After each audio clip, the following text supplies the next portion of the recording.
Hello students, welcome to my channel. இன்னைக்கு இந்த வீடியோவில் என்ன பார்க்க போகிறோன்னா 11th physics first division exam question paper தான் பார்க்க போகிறோம். இது இங்கிலீஷ் மீடியம் ஸ்டூடெண்ட்ஸ்க்கான கொஸ்டின் பேப்பர்.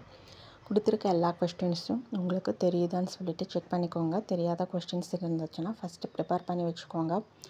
1 மார்க்கில் ஆன்சர் மார்க் பண்ணி ப்ரிப்பேர் பண்ணி வச்சுக்கோங்க. இந்த வீடியோ உங்களுக்கு ரொம்பவே ஹெல்ப்ஃபுல்லாக இருக்கும். கலெக்ஷன் ஆஃப் கொஸ்டின் பேப்பர் வச்சுக்கிட்டு அதில் இருக்க 1 மார்க்லாம் ஃபஸ்ட்டு ஆன்சர் மார்க் பண்ணி வச்சுக்கோங்க. எக்ஸாம் போகிறதுக்கு முன்னாடி உங்களுக்கு ரெஃபர் பண்ணுறதுக்கு கொஸ்டின்ஸ் பேப்பர் எல்லாமே ரொம்பவே யூஸ்ஃபுல்லாக இருக்கும். இப்போத்துலேருந்து ப்ரிப்பேர் பண்ண ஆரம்பித்தா கூட நீங்கள் எக்ஸாமில் நல்லா மார்க்ஸ் ஸ்கோர் பண்ணலாம். தேங்க்யூ.